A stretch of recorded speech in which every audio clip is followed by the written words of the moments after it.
Hey everyone, Caront here, welcoming you back to Wild Arms.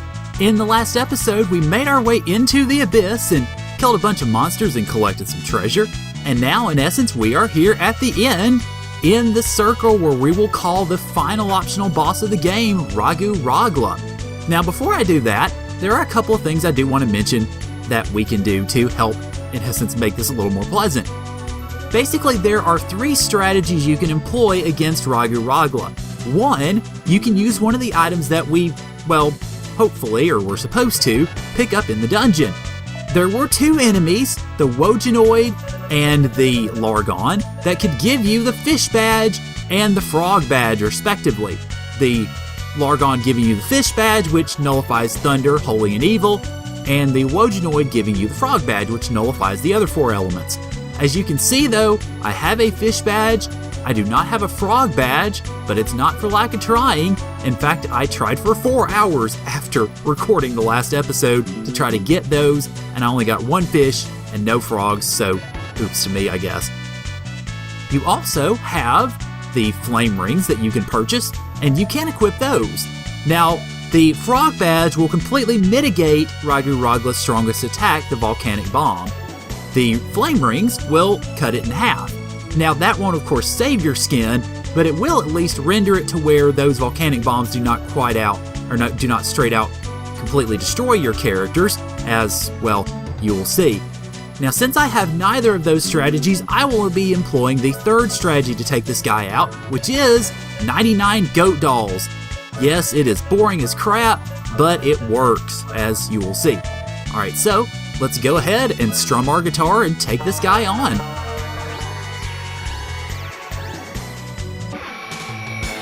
Unfortunately, no special boss music for us. We just get the normal battle music for a really ugly guy. Ragu Ragla. Not really sure how he got that extra U in his name between the last obelisk and now, but oh well. Anyway, so I've already got the goat dolls equipped, and it would be a good idea if you are employing this strategy to make sure each turn, or whenever a goat doll is used, to employ that accordingly. And since he is going to be volcanic bombing us to death most of the battle, I tend to focus on debuffing him before I focus on buffing the characters, because he generally will attack first, and any kill shots that he lays out basically will, in essence, get rid of any buffs that you have on the characters. So I debuff him first and then move accordingly.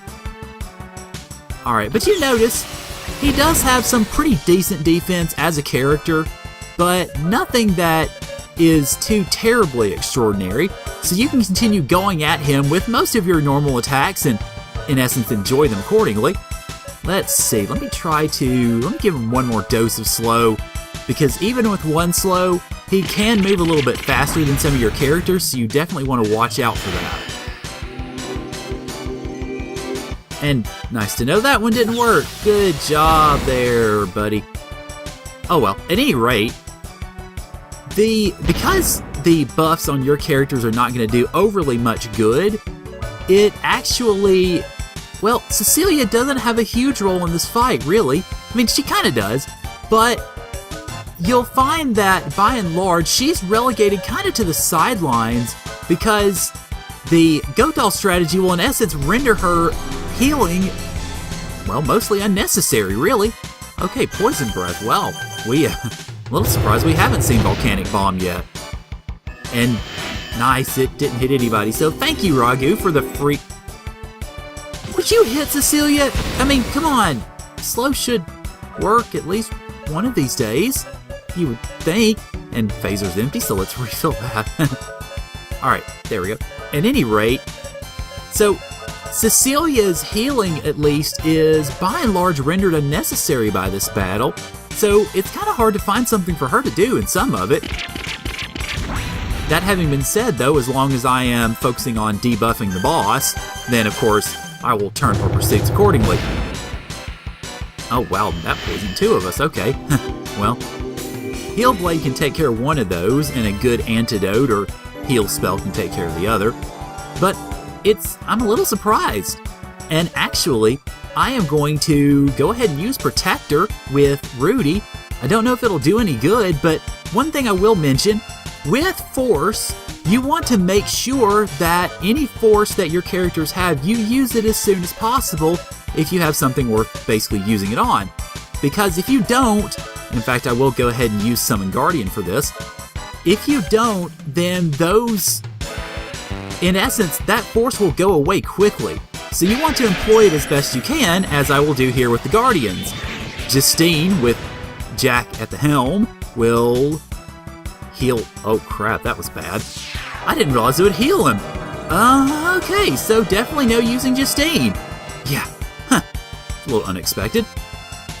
Fortunately though, the Raftina use healed us, but it's not necessary anyway because they're all dead.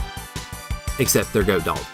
And still poisoned somehow, so, well, yeah, definitely going to be focusing on healing this time, as well as making sure we re-goat doll. I actually had a failed recording of this battle that Fraps screwed me over on, and in that battle I forgot to re-equip the goat dolls, or one of the goat dolls in one of those rounds, and it was a teensy bit painful, suffice to say. But yeah, so definitely make sure the goat dolls are re-equipped. I'm a little surprised after the characters got goat dolled that they still kept their poison status. I figured that might actually end up going away, but I was clearly wrong. Alright, zero armor attack on Jack. He should survive that. Or not. Okay, well, never mind. But anyway, this battle, by and large, as you see, this battle is one of survival, in essence. Because what you're really looking for is if you can dish out enough damage before you run out of goat dolls, really, then you're in good shape. You will make it through. Now, if you don't have goat dolls, or somehow you forget like I did in the failed recording, or what have you, you could be in a bit of trouble. But if you keep up the goat doll supply and everything goes kosher, then you should be in pretty decent shape. It's just a matter of dishing out enough damage to kill him before he dishes out enough damage to kill you. And Poison Breath, it'd be great if it missed again, or hit and didn't infect anybody. Okay, well, I can take it hitting Jack, I guess. Alright, so continue on with the usual attack, and I will, let's see, now that I've got one D-Protect on him, I'll go for another one. I'm not overly concerned really about poison just yet, because if he Volcanic Bombs, it's not really going to matter anyway. Hey, there we go. Sweet, it went twice. Okay. Well, maybe Magnum Fang and Phaser can really do some big damage now. And zero on Cecilia, which is going to zero out her goat doll. Yep. Ta-ta. Alrighty, so again, keep up with the re-equipping tack and see and make sure everybody's got it, okay. But by and large, beyond that, just go ahead and continue applying yourself as you need to, especially with the use of that Force, because as I mentioned, it doesn't really do you all that much good to keep it built up, because one Volcanic Bomb and it's all gone. Let's see, I'm actually going to try Shell on, well, pick your character, I guess. I'll try it on Rudy. I don't know that it is going to do anything, or that I'll be able to get it off before he Volcanic Bombs, but at the very least it can come in handy, maybe? And if I can get magic resistance enough, it may actually mitigate the Volcanic Bomb to some degree, but it's a matter of experiment. We shall see. And I guess we shall see now. Alright, we're up against about 6,700 damage, and it does mitigate it, but God, not nearly enough. Whoa. Okay, well, that didn't particularly work out very well. Oh well, at any rate, it's worth a shot anyway, worth a little experiment, since, as I mentioned, Cecilia's healing is not really going to be necessary here, so I was having trouble sort of figuring out other stuff to do with her. Alright, I'm going to try to toss some magic at him. I don't know if it's going to do any good, because you saw Justine actually healed the guy, which is definitely what we do not want. We've had enough trouble dealing damage to this guy, thank you very much. And it, well, healed him for 0, okay. So, I guess just no magic attacks against him at all, really, are going to do any good. Come on, miss, poison, miss. Or you can hit 2 of us, that works too, I guess. Oh well. At any rate, I shall cast a heal on myself, on Cecilia, since Rudy has more hit points or more health to toss around, I guess. And we should be, I think, getting close to the close of this relatively soon, because we've dealt a pretty fair amount of damage, even with the accidental Justine healing, and there goes Jack, I suspect. Yep. Bye-bye, Jack Goat Doll. Alrighty, but in essence, like I mentioned, if you can outlast him, or if you have enough Goat Dolls to outlast him, which I have, well, more than enough, really, then you should be good to go. It's just a matter of time, really. Alright, let's see if that time is this turn. Hopefully it is. If not, it shouldn't be more than maybe 1 or 2 more turns, I suppose. Oh, well, not this turn. And I'm actually a little surprised he's not using Volcanic Bomb more. I mean, in my failed playthrough, he used it several times and it got a little annoying. But in this one, he's not actually used it as much as I would have expected him to. Alright, no, I don't need to use... Well, Rafdino will heal, actually, but that won't come in handy too well, because without it damaging him, it's not going to do that much good. Let's see. I will actually use the spell Dummy Doll, because I have not used it yet in battle, and we might as well take a gander at it if, well, Jack doesn't kill him now. And he did, okay. Bye-bye, Ragu! You're not the ultimate boss anymore. Nah.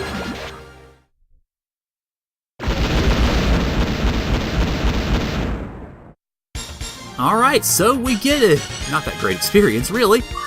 Rudy actually levels up, though. Okay. A fair amount of money, and the Sheriff Star, which is really why we're here in the first place. Alrighty, so what the heck is a Sheriff Star? Well, it is, without question, the best accessory in the game. Now, I'm going to use...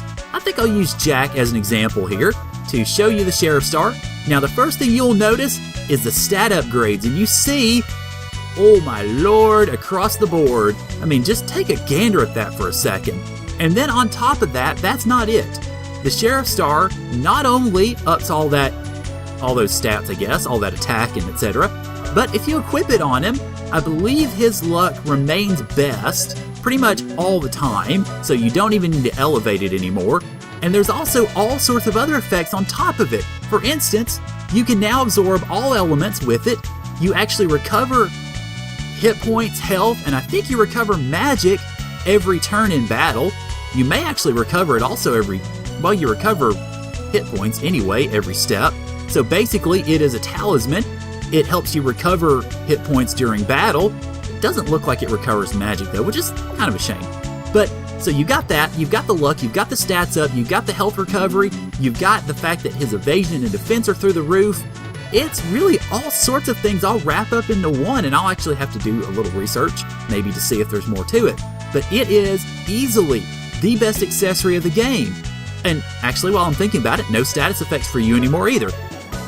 Alright, so we're pretty much done here, so let's go ahead and make our way out of the abyss, and we can step onto the teleporter. And as we will see, it does us the favor of not putting us through all that satellite nonsense again. It just plants us outside of an L transporter in, well, we're close to Baskar Village, so no need to do that. Now, in essence, we have pretty much completed everything that we need to in the game before the finale. So what I'm going to do is I'm going to step away, or I'm going to, in essence, end this episode, head into Adelheid and take care of some last-minute buying and selling and upgrading and such, because I have 414,000 Gela, which needs to be spent, or at least is burning a hole in my pocket. So I will do that off camera, and next time on Wild Arms, well, it'll be the end. We will be up in Malduk to confront Siegfried and try to stop the demons once and for all. And if you've not seen the teaser video, I will be streaming the finale live on Tuesday on Twitch at 5 p.m. Central Time, 10 p.m. Greenwich Mean. So hopefully you guys will join me there. The address is in the teaser video, or it is also linked on the channel art on my YouTube page. So take a gander there if you need to. If you don't see it on Twitch or you're not able to join the stream, no big deal. I will be posting it here on YouTube as well. So thank you guys for joining me, and I will see you all in Malduk for the finale.